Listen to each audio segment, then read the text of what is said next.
7-ci bölüm Tağutların rəzəti. İmam Əhməd Əl-Həsən əleyhissalam buyurmuşdur: Dünyada ən murdar və zərərli siyasi varlıqlar bunlardır: Trump, Erdoğan, Xamneyi, Putin, Sisi, Muhammed ibn Salman, Süfyani və Bəni Abbas hökuməti, yəni İraq. Bu 8 hökumət nümayəndələri cəmiyyətin ən böyük düşmənləridir. Lakin biz onların hamısını ifşa etməyəcəyik. Bu adların hamısı bir-biri ilə ortaq xislətlərə malikdir. Onların hamısı riyakarlığın kitabını yazanlardır. Onlar çıxışlarında dünyanı gözəl bir diyara çevirəcəklərinə söz verərlər, lakin pərdələr arxasında onu məhv etmək niyyətindədirlər. Münafiq Allaha kələk gələrək aldada biləcəyini düşünən kimsədir. Lakin nəhayətdə sadəcə özlərini aldadarlar. Quran-ı Kərimdə belə buyrulur: Münafiqlər həqiqətən də Allahı aldatmağa çalışırlar. Halbuki Allah onları aldadır. Quran-ı Kərim 4-cü surə 142-ci ayə. Münafiq təhlükəli bir oyun oynayır və oyunun bütün qaydalarını unudub.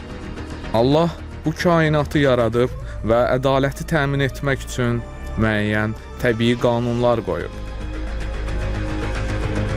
Və bir şəxs qanundan üstün olduğuna nə qədər çox inanırsa inansın, öz əməllərinin nəticəsindən qaça bilməz. Yaxşı və pis nə edirsənsə, axırda özünə qayıdacaq.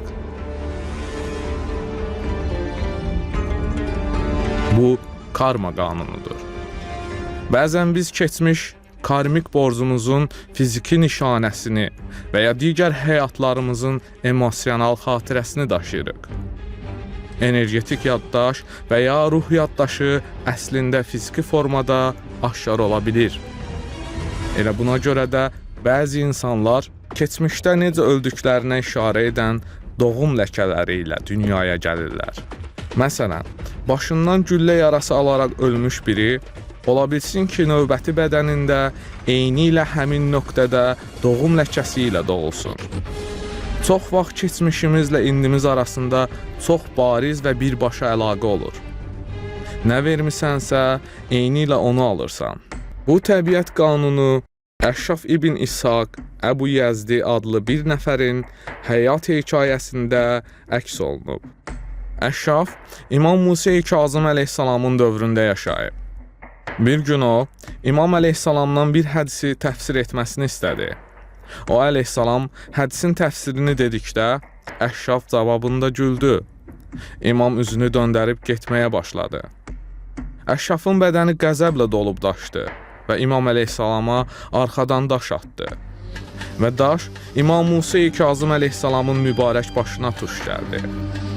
Əsrlər sonra bu adam bir dünya lideri olaraq reinkarnasiya etdi və başından aldığı güllə yarası ilə öldü.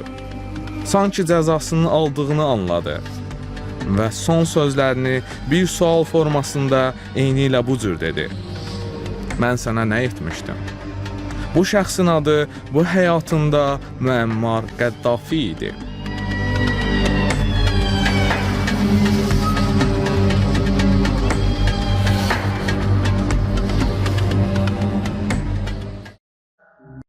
Quran-ı Kərimdə belə buyrulur: Kim yaxşılıqla gələrsə, ona gətirdiyinin 10 qat əvəzi verilər. Kim pisliklə gələrsə, ona ancaq gətirdiyinin misli qədər cəza verilər. Onlara haqsızlıq edilməz. Quran-ı Kərim 6-cı surə 160-cı ayə. Allahın vəd etdiyi kimi Qəddafi öz əlləri ilə nə qazanmışdısa, onun da əvəzini aldı. Qəddafinin ölümü bir nəfərin qurduğu bir əməliyyat deyildi. Faktiki bu, gizli beynəlxalq koalisiyanın işi idi. Qəddafini devirib, sonda öldürən müxalif dəstələri susturmaq üçün əksər milli liderlər maliyyə və təchizat dəstəyi göstərdilər. Bu koalisiyanın məşhur üzvlərindən biri də sonradan Qətərin əmiri olmuş Həmad ibn Xəlifə Əl-Sani idi. Əl-Sani hökumətinin ABŞ-ın qurduğu terrorist təşkilatlarının maliyyələşdirmə alışqanlığı var idi. 2012-ci ilin dekabr ayında New York Times qəzeti Qətər hökumətini Əl-Nusra cəbhəsini maliyyələşdirməkdə ittiham etdi. Suriyanın prezidenti Bəşir Əsədi devirməyin yollarını axtaran bu təşkilatın arxasında ABŞ hökuməti dayanırdı. Bu təşkilat həmçinin Malidəki İslam qruplaşmalarını, həmçinin Ənsarül-Din və Qərbi Afrikadakı Tövhid hərəkatı kimi Əl-Qaidə ilə əlaqəli müxtəlif dəstələri dəstəkləməklə məşhur idi. Əl-Sani üçün ABŞ-ın kuklası kimi hərəkət etməkdə heç bir problem yox idi. Hər halda ona görə ki, bu güclü millətlə olan ittifaqı onun şəxsi gücünü və pis şöhrətini artırırdı.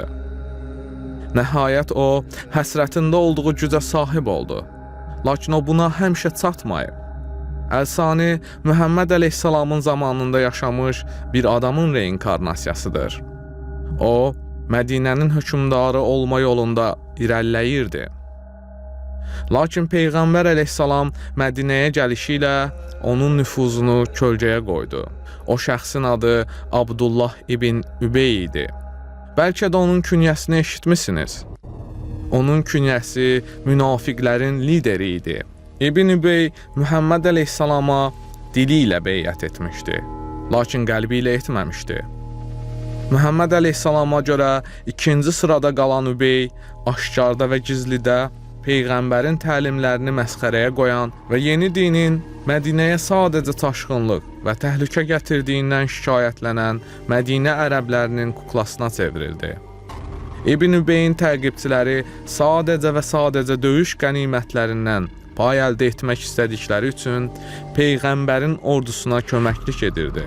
Deyilənlərə görə Münafiqin, yəni İkiyüzlülər surəsi bu şəxs haqqındadır. Surədə belə buyurulur: Münafiqlər sənin yanına gəldikləri zaman biz şəhadət veririk ki, sən Allahın elçisisən deyirlər. Allah da bilir ki, sən onun elçisisən. Allah şahiddir ki, münafiqlər əsl yalancıdırlar. Onlar andlarını sipər edib insanları Allah yolundan döndərdilər. Həqiqətən, onların törətdikləri əməllər necə də pisdir. Quran-ı Kərim 63-cü surə 1 və 2-ci ayələr. Tanınmış bir çox insanlar öz pis əməllərini ört-basdır etmək üçün İslamın adından istifadə etdilər. Sadəcə pul və güc əldə etmək üçün yalandan müsəlman olduqlarını iddia edən insanlara görə bu dinin qədim tarixi müəmmaya çevrilmişdir. Allah yolunda deyil, qədim xilafətləri idarə etmək uğruna çox qanlar axıdılıb. Belə şəxslərin içi şər ruhlarla doludur və onlar bugün öz qədim xilafətlərini yenidən idarə etmək ümidi ilə geri qayıdıblar. Əməvi xilafəti İslam aləmində sülalə rejimini başlatdı. Xilafət Muaviyyədən Yezidə, sonra da nəvəsi Əbdülməlik ibn Mərvana keçdi.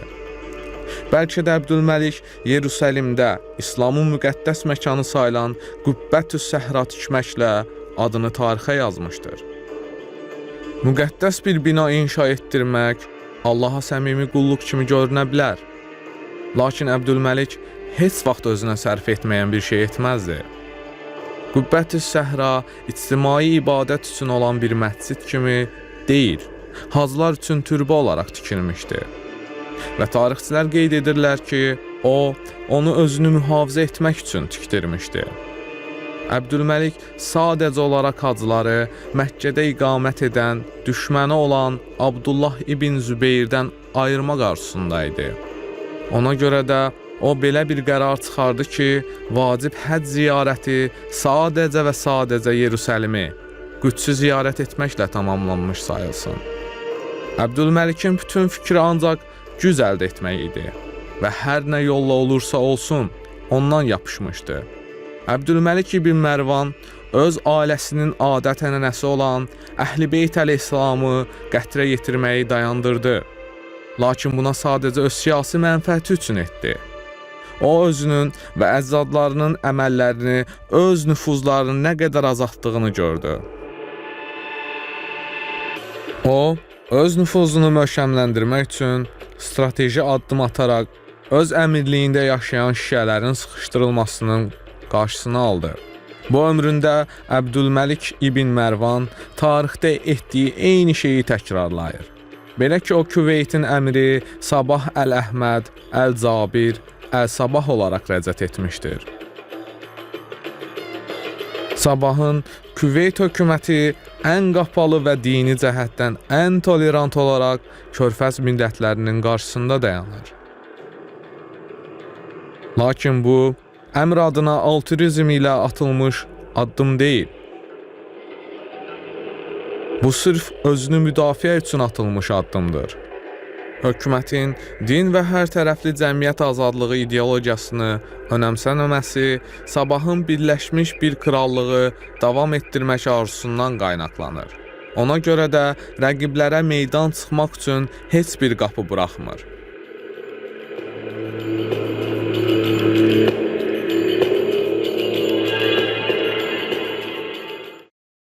Bəzən ruh intuisiya ilə hərəkət edir. Niyəsini anlamadan müəyyən seçimlər etdiyinizi görərsiniz. Bəlkə də keçmiş həyatınızda öyrəndiyiniz dərslər sizi buna sövq edər. Bu sizə dünyəvi bir hadisə kimi gələr. Nəticə etibarilə tarixin hər anı özünə məxsusdur. Lakin diqqətlə baxdığımızda bu dünya tarix boyunca hər dəfə təkrarlanan örnəklərlə doludur. Və dünya bugün elə həmin qədim tağutlar tərəfindən idarə olunur. Baxmayaraq ki, bədənlər, adlar və ailələr fərqlidir. Dinamika qorxunc dərəcədə bənzərdir. Biz artıq açıqlamışıq ki, tağut Harun Ər-Rəşid bu zamanda Səddam Hüseyn olaraq reinkarnasiya etmişdi. Harun öləndə onun iki oğlu, Abdullah Əl-Məmun və Muhammed Əl-Əmin arasında tarixə 4-cü fitnə, yəni Abbasilərin böyük vətəndaş müharibəsi kimi düşmüş ixtilaf baş qaldırdı. Doğulandan bir-birlərinə düşmən olan Məmun ilə Əmin aralarında 6 ay fərqlə müxtəlif analardan dünyaya gəliblər. Məmun böyük oğlu idi. Halbuki Əminin üstün qan bağı onun xeyrinə oldu. Ona görə də Harun Əmini ilk varisi adlandırdı. Məmunu isə ikinci varis etdi və ona dövlət olaraq Xorasanı miras verdi. Həmin vaxt bu iki qardaş arasında bir problem baş qaldırdı. Əmin öz oğlu Musanın özündən sonra xilafətə keçməsini istəyirdi. Eyni zamanda Məmun rəsmi dövlət sikkələrindən Əminin adını sildirərək öz ərazisində onun hökmranlığını sarsıtmağa çalışırdı. Bu iki qardaşın şiddətli bir döyüşdə münasibətləri pozuldu və bu illərlə davam etdi. Əminə qarşı çevriliş cəhdləri olurdu. Lakin o sonra öz taxt tacını bərpa edirdi. Əmin ümidsizcə gücünü əldə saxlamağa çalışırdı. Çünki yavaş-yavaş bu güc onun əlindən çıxırdı. İxtilafın sonlarına yaxın Məmun, Mosulun, Misirin və Hicazın rəhbərliyini əlinə aldı. Halbuki Suriyanın böyük hissəsi Ermənistan və Azərbaycan yerli ərəb qəbilə liderlərinin hökmü altına keçdi. Nəhayət, Məmunun ordusu Bağdadı mühasirəyə alaraq Əmini tutdu və edam etdi. Bu kəskin düşmənçiliyin izləri bu gün də dünyada davam etməkdədir. Çünki Harun Ər-Rəşidin övladları bu gün də reinkarnasiya ediblər və onlar yenə də həmin ərazilərdə güclü siyasi qüvvələrdir. Muhammed Əl-Əmin Suriya prezidenti Bəşər Əsəddir.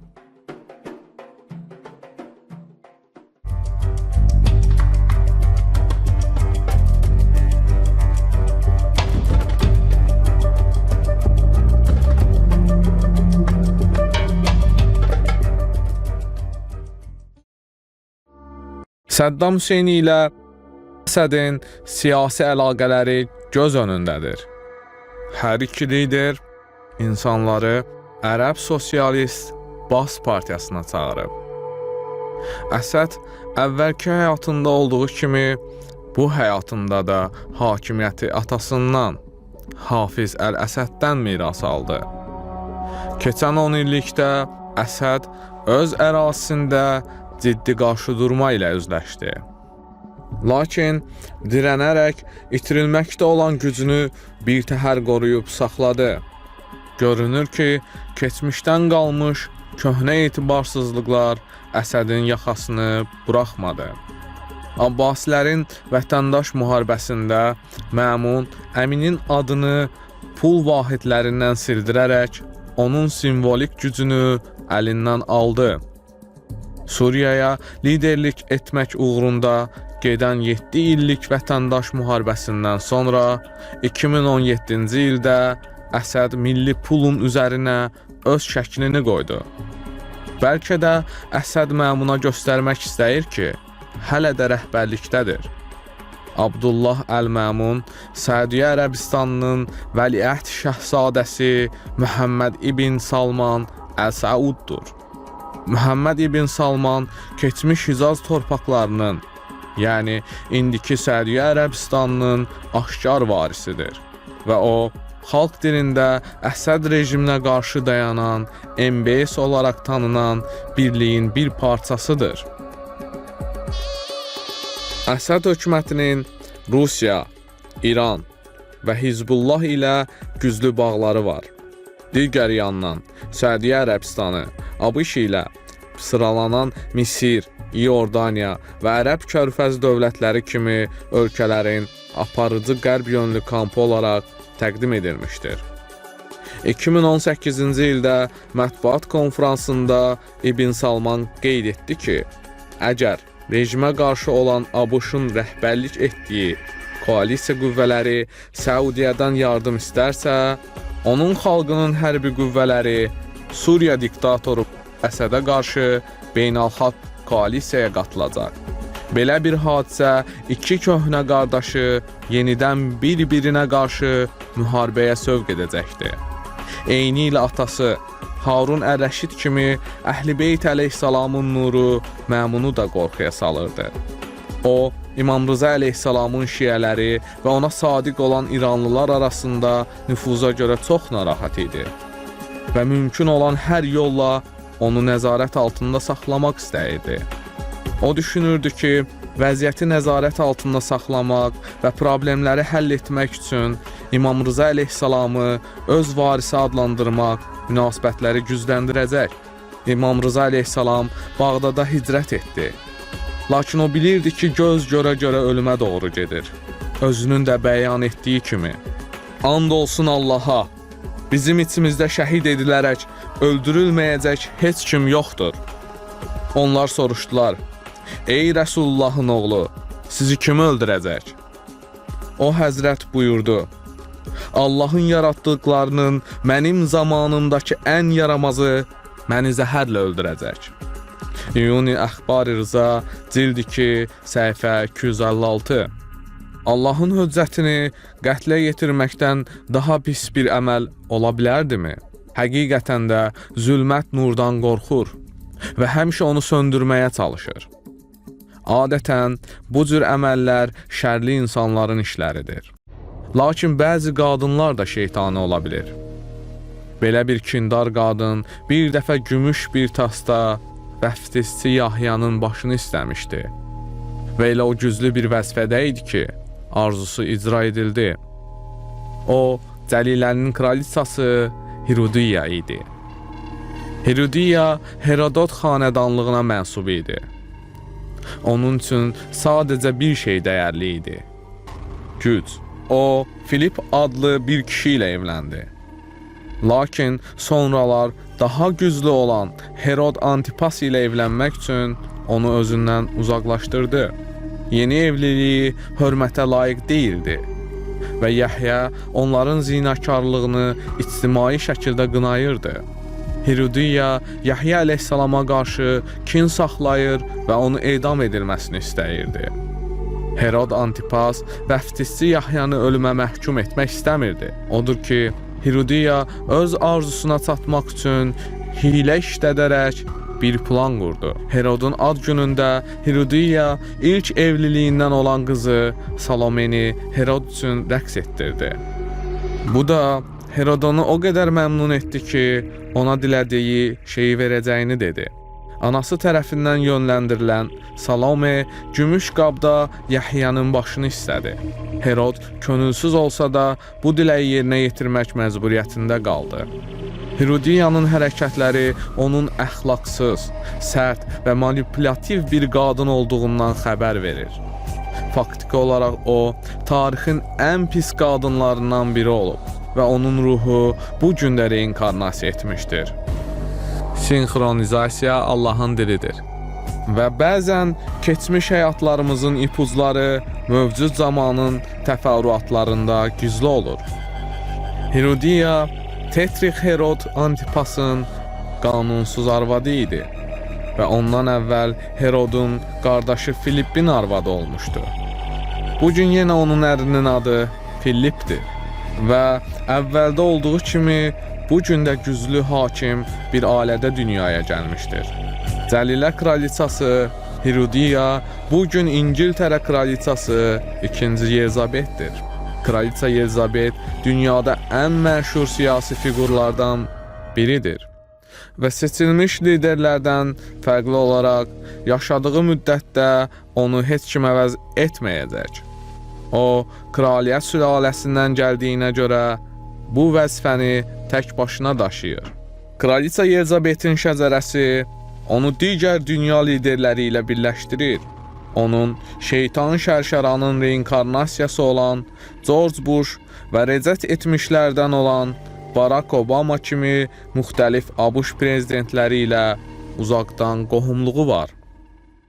Obama 2008-ci ildən 2016-cı ilə qədər ABŞ-ın prezidenti olmuşdur.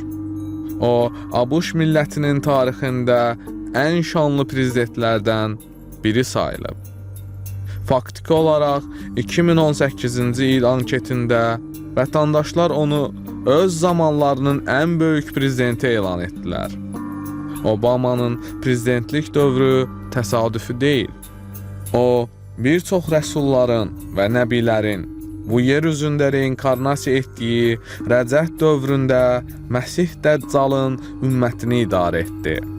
Obama, Babil imperiyasının ən uzun hökmranlıq etmiş və ən güclü hökmdarı olmuş, həmçinin bir çox peyğəmbərlərin zamanında yaşamışdır. Barack Obama 2. Nebukadnezardır. Kral Nebukadnezar ilə Məsih Dəccal arasında çox sayda bənzərliklər vardır. O nəinki 7 ilə bir vəhşiyə çevrildi, həmçinin öz imicində qızıldan bir heykəl düzəltdirdi. Və hamıdan o heykələ boyun əyib ibadət etmələrini tələb etdi. Bunu rədd edənləri dərhal qaynar sobaya atdırdı. Eyni şəkildə Vəhy kitabına əsasən axır zamanda dünyadan tələb olunacaq ki, bu vəhşinin heykəlinə sitayiş etsinlər.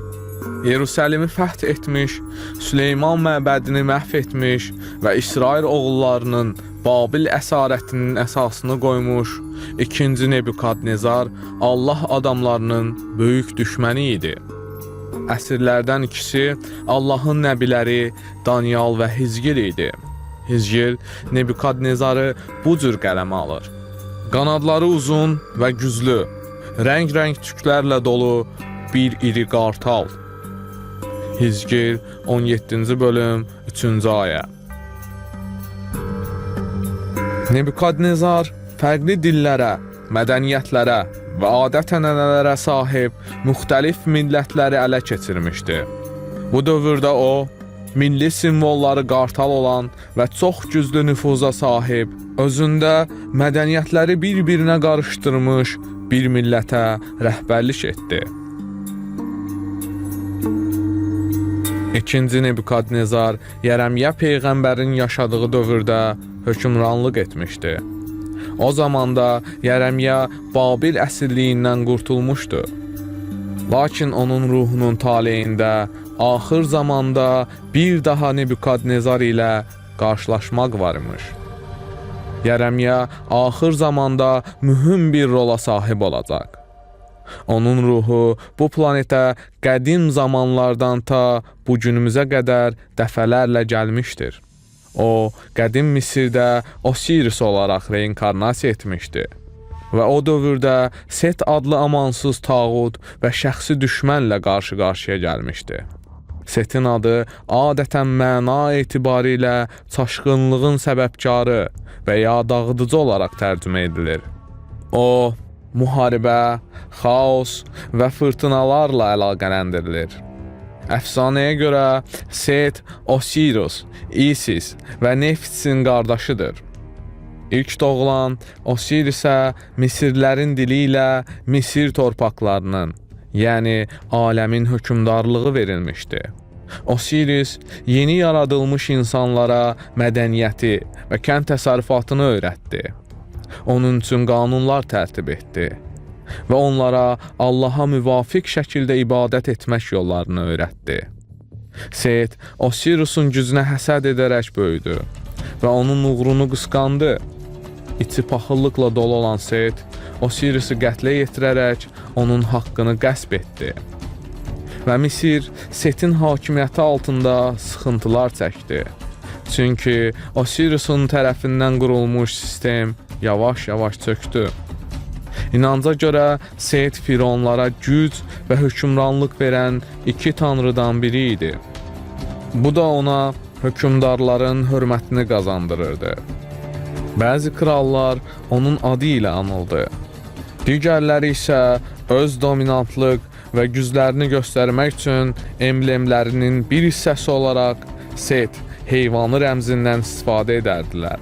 Namərd tarixçəsinə baxmayaraq Setə xanədanlıq öncəsi dövrlərdən bu yana qədər geniş şəkildə sitayiş edilmiş və təriflər deyilmiş və bir çox insanlar özləri də bilmədən bu gün də ona sitayiş edir.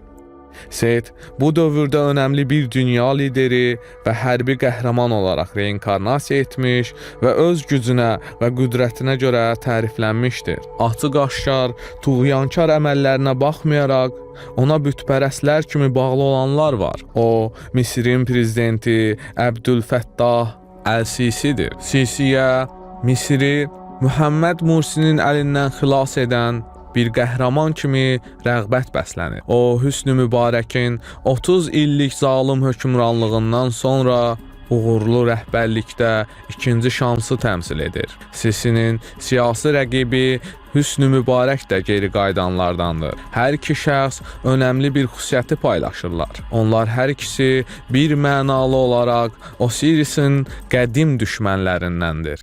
Osiris xristianların Enok olaraq, müsəlmanların İdris olaraq tanıdıkları bir peyğəmbərdir. Osiris yenidən doğuluşun simvoludur.